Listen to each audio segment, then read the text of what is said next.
Trouble with school. Two of the most prestigious schools in the United States, Harvard and the University of North Carolina, Chapel Hill, now being sued, accused of putting race before merit when deciding which students to accept to go to their campuses.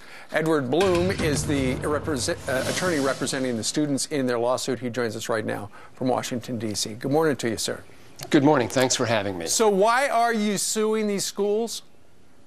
Well, the plaintiffs in both of these cases is an organization called Students for Fair Admissions. It's made up of kids who have recently been denied admissions to Harvard, UNC, and dozens of other schools, and high school students who will soon be applying to these schools. We're suing both of these schools because they're breaking the law. They have used racial classifications and preferences in their admissions policies improperly. That's wrong. These are quotas, and the only way to get them to change is to sue. Okay, Princeton has done a study, and we're going to put up a graphic, Edward, that demonstrates. Here's the SAT score you need to get into one of these schools. For instance, in Asia, Asians need a 1460, whites need a 1320, blacks need a 1010, and Hispanics need an 1190. That doesn't quite seem fair, does it?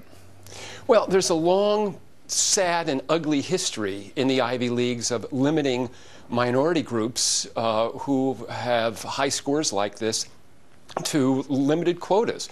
In the 1920s, 30s, 40s, and 50s, Harvard had a very explicit quota designed to limit the number of Jews that would attend.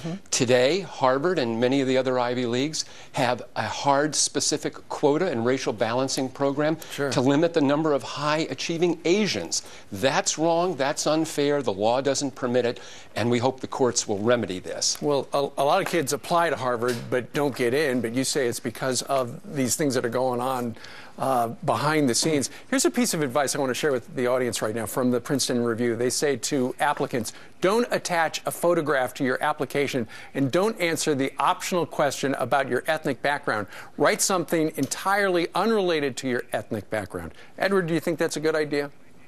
Well, unfortunately, it is a good idea if you're Asian and you're applying to Harvard, because Harvard has, we believe, a hard, specific quota. They seem year after year never to admit more than about 17% of incoming freshmen.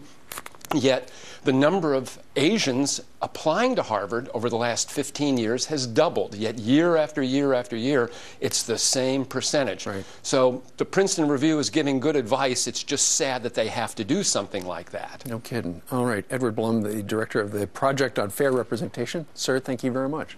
Thanks for having me. You bet.